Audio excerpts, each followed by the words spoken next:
Mwamba alisoma sana, lakini alikosa ajira kila mahali. Kazi hamna, kazi hakuna.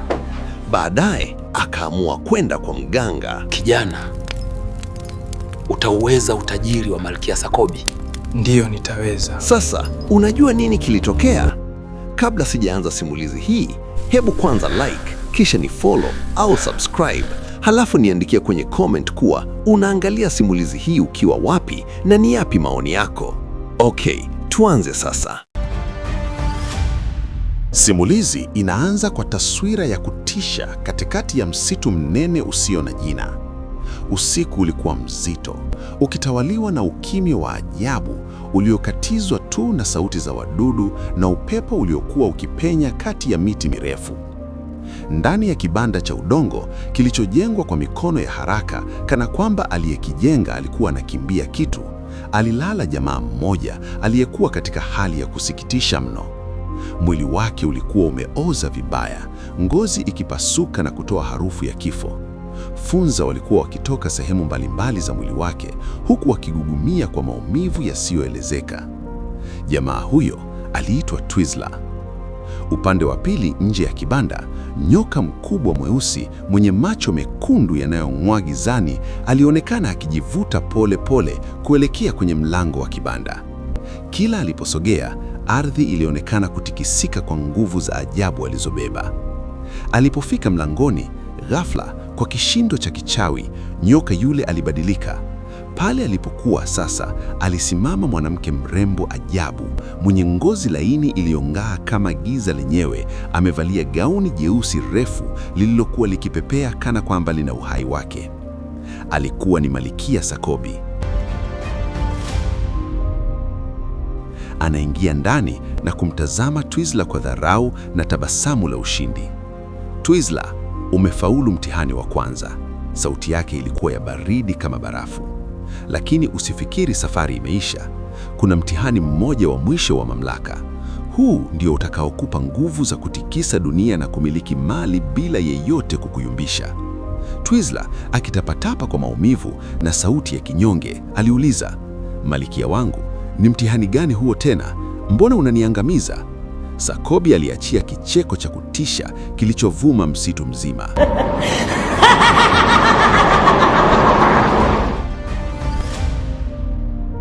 Mtihani wa kwenda kuitafuta hirizi ya simba. Sasa, ili kuelewa Twizzler alifikaje hapa, inabidi turudi nyuma kidogo.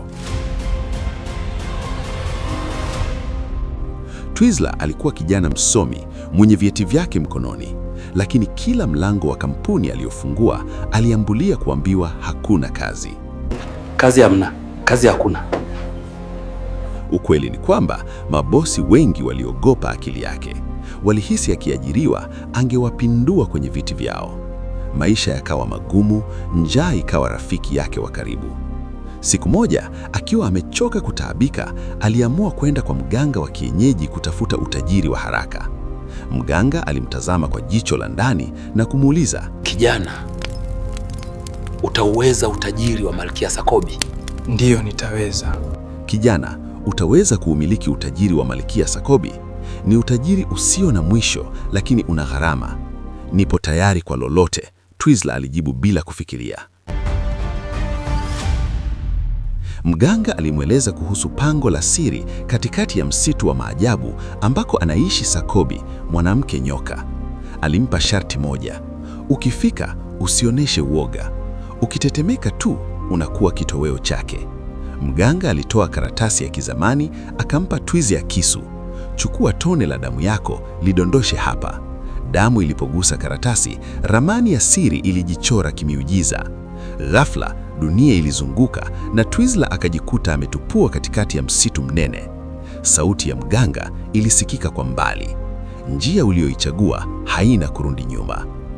Baada ya safari ya nishi na mchana, Twizzler aliliona pango. Ndani yake alikutana na joka la kutisha lenye kichwa cha mwanamke. Twizzler alisimama imara, akijikaza kiume licha ya moyo wake kwenda mbio. Kuona vile, nyoka yule aligeuka kuwa mwanamke mrembo na kukaa kwenye kiti cha enzi. Twizzler, unataka pesa na demu wakali? Basi anza na mimi leo, Sakobi alicheka.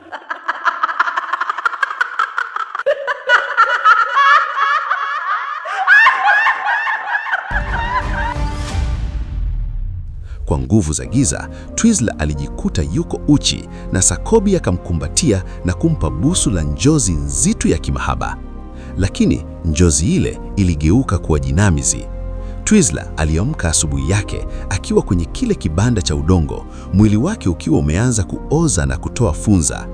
Sakobi alimtokea na kumwambia kuwa kuoza huko ni matokeo ya tendo lao na ana siku 3 tu za kuishi kabla hajawa buvi kabisa.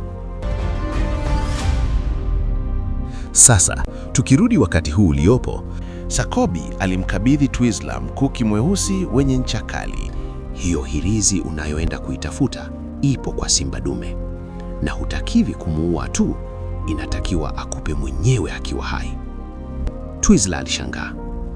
Simba anipeje hirizi? Hilo haliwezekani. Sakobi alitabasamu kwa hila.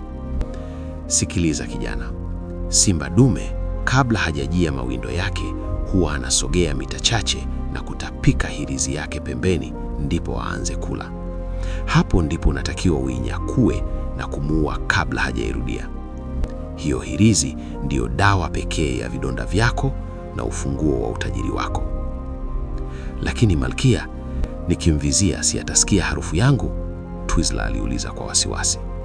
Sakobi alimkaribia na kumnong'oneza. Huwezi kugundulika, mwili wako unanuka mzoga uliokufa. Kwa mnyama yoyote, wewe ni mfu unayetembea. Hawezi kuhisi harufu ya binadamu hai. Lakini Malkia, sihitaji maswali tena binadamu, akamkatisha kwa ukali. Twizzler akainama kwa heshima, akachukua mkuki na akaingia msituni. Twizzler alikuwa akitembea huku akivuta mguu mmoja uliokuwa umeanza kuliwa na funza. Kila hatua aliyopiga ilikuwa ni maumivu makali, lakini ndani ya moyo wake kiu ya madaraka na chuki dhidi ya wale waliomnyima kazi vilikuwa vikimpa nguvu ya ajabu. Mkuki mweusi aliokuwa ameshika ulikuwa na baridi ya ajabu, utadhani umeshikilia kipande cha barafu. Kama alivyosema Malkia Sakobi, wanyama wengine walikuwa wakimpita kana kwamba hawaioni. Swala na pundamilia walikuwa wakishtushwa na harufu ya mzoga, wakikimbia wakidhani kuna mnyama amekufa karibu yao, bila kujua kuwa ni binadamu aliyooza nusu mzima. Ghafla, Twizzler aliona alama za miguu mikubwa ya simba. Alizifuata kwa umakini hadi akafika kwenye kichaka nene. Kwa mbali, alimwona simba dume mkubwa mwenye manyoya mengi meusi shingoni, akiwa amevizia kundi la nyumbu. Twizzler alijificha nyuma ya mti mkubwa, akishikilia pumzi yake. Dakika chache baadaye, simba yule alifiatuka kama mshale. Kwa nguvu ya ajabu, alimkamata nyumbu mmoja na kumwangusha chini. Damu ilitapakaa na sauti ya nyumbu akitoa roho ilipasua utulivu wa msitu. Sasa ule wakati wa maajabu ukafika. Kabla simba hajaanza kula nyama ya mawindo yake, alirudi nyuma hatua 5. Alianza kutoa sauti ya kukwaruza koo kama mtu anayetaka kutapika. Twizzler alikaza macho, moyo ukimdunda kwa kasi. Dududududu. Ghafla, simba alitapika kitu chenye mwanga wa kijani kibichi. Kilikuwa ni kijiwe kidogo kilichofungwa kwa kamba ya ngozi ya kizamani, hirizi ya simba. Hirizi ile ilianguka juu ya damu ya nyumbu na kuanza kung'aa kwa nguvu. Hii ndiyo ilikuwa mamlaka ya simba, siri inayomfanya awe mfalme wa pori na asishindwe na mnyama yoyote. Twizzler alijua huu ndio muda wake. Simba alikuwa ameinama, akivuta pumzi kabla ya kuanza karamu yake. Kwa ujasiri wa mwisho, Twizzler alitoka mafichoni. Alitembea taratibu, akiwa upande ambao upepo ulikuwa ukivuma kuelekea kwake, ili harufu yake isimshtue mnyama huyo. Alipokaribia mita 3, simba alihisi kitu. Aligeuza kichwa chake kikubwa, macho yake ya njano yakikutana na macho ya Twizzler. Simba alinguruma mgurumo uliotikisa ardhi, lakini hakuushambulia ule mzoga uliokuwa mbele yake. Alichanganyikiwa. Harufu ilisema ni mzoga, lakini macho yaliona kiumbe kinachotembea. Leo ndio mwisho wa utawala wako, Twizzler alifoka, huku akirusha mkuki ule kwa nguvu zake zote. Mkuki ulizama sawasawa kwenye koo la simba. Simba alijaribu kuruka, lakini mkuki wa Malkia Sakobi ulikuwa na sumu ya kichawi. Simba alianguka chini akitapakapa. Twizzler hakupoteza muda, alikimbilia ile hirizi inayong'aa na kuinyakua mkononi mwake. Mara tu hirizi ile ilipogusa kiganja cha Twizzler, kitu cha ajabu kilitokea. Mwanga ule wa kijani ulianza kusambaa mwilini mwake. Maumivu yalianza kutoweka. Vidonda vilivyokuwa vimejaa funza vilianza kufunga, na ngozi mpya, nyororo na yenye nguvu ilianza kuota mbele ya macho yake. Alisikia nguvu mpya ikitiririka kwenye mishipa yake. Alihisi anaweza kupasua mti kwa mkono mmoja. Lakini hapo hapo, kicheko cha Malkia Sakobi kilisikika msituni kote, ingawa hakuonekana.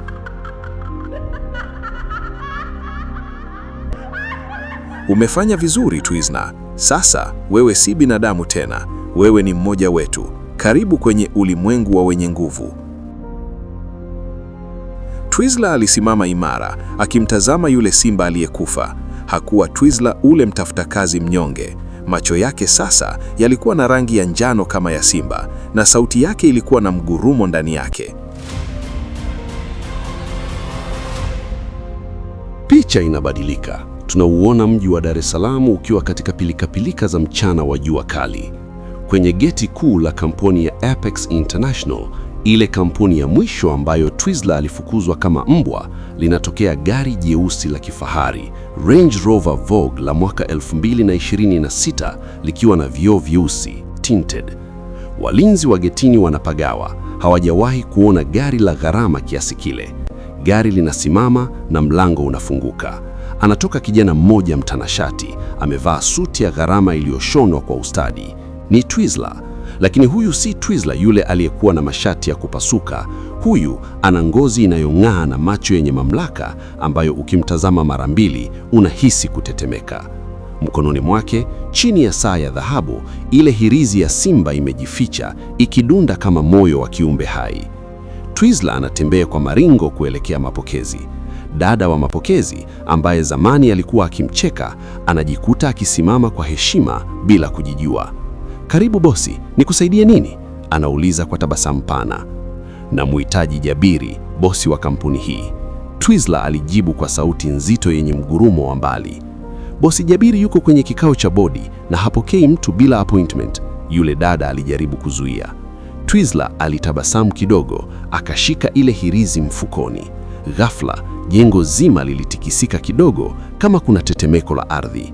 Yule dada alipatwa na hofu ya ajabu na kusema, "Nenda tu bosi, chumba namba 7." Twizzler aliingia ndani ya chumba cha mikutano bila kubisha hodi. Bosi Jabiri na vigogo wengine walikuwa wakijadili jinsi ya kupunguza wafanyakazi. Jabiri alisimama kwa hasira, "Wewe ni nani na unaingiaje hapa bila ruhusa?" Twizzler alivua miwani yake ya jua. Macho yake yalibadilika na kuwa ya njano kwa sekunde moja.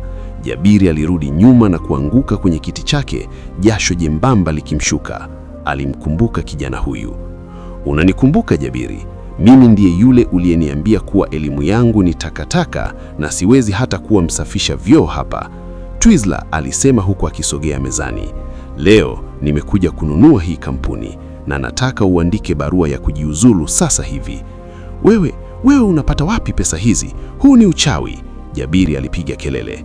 Twizzler alicheka kicheko kile kile cha Malkia Sakobi. Alishika meza ya kioo na kwa nguvu ya ile hirizi, meza ile ilipasuka vipande 1000 bila yeye kutumia nguvu yoyote. Vigogo wote walitimua mbio, wakimwacha Jabiri akitetemeka kama kuku aliyenyoshewa kisu. Siku hiyo hiyo, Twizzler alihamia kwenye mjengo wa kifahari uliopo ufukweni mwa bahari, Beach House. Lakini usiku ulipofika, hali ilibadilika. Akiwa mbele ya kioo, aliona sura ya Malkia Sakobi ikitokea kwenye kioo chake. "Twizzler, mwanangu," Sakobi aliongea kwa sauti ya kudanganya. "Umeonja nguvu, umeonja heshima, lakini kumbuka, hirizi ya simba inahitaji kulishwa. Kila baada ya mwezi lazima uniletee damu ya mtu aliyekuwa adui yako, na Jabiri ndiye anayefuata." Twizzler alitazama kiganja chake. Kucha zake zilianza kurefuka na kuwa kama za simba. Alihisi njaa ya ajabu, njaa ambayo haikuweza kutulizwa na chakula chochote cha binadamu. "Nitafanya hivyo, Malkia wangu," Twizzler alijibu huku akianza kubadilika umbo usiku ule manane.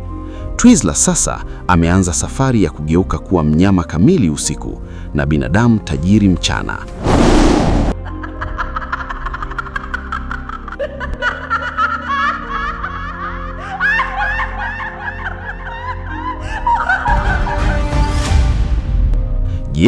ataendelea kuua kulisha hirizi hiyo? Na nini kitatokea polisi watapoanza kuona miili ya matajiri wa mjini ikiwa imeraruliwa kama imeliwa na simba? Sasa, kabla sijaendelea, chukua hii. Je, unatafuta suluhisho la uhakika kwa afya yako? Longlu ni jibu la asili lililothibitika kusaidia changamoto mbalimbali. Kwa wanaume, huongeza nguvu za kiume na kuimarisha mbegu za kiume zenye uhafifu. Kwa wanawake, huondoa changamoto za uzazi, ugumba na kurekebisha mvurugiko wa homoni. Afya ya ndani, kinga na msaada mkubwa kwa wenye matatizo ya figo na ugonjwa wa seli mundu au sickle cell. Siri ya ujana, tumia Longlu pamoja na Lynchzi mara kwa mara ili kuzuia uzee na kuonekana mwenye afya tele. Kwa huduma zaidi, wasiliana na Dr. Grace Mollel kupitia namba 0775419021. Longlu, uhai mpya, tabasamu la kudumu. Okay, tunaendelea. Mpaka kufikia hapa ndio mwisho wa sehemu ya kwanza. Tukutane tena katika sehemu inayofuata na ndio tutajua ni nini kitatokea mbeleni. Mtunzi na muandaaji wa simulizi hii ni King Rhino, MC Seba. Tukutane tena katika sehemu inayofuata.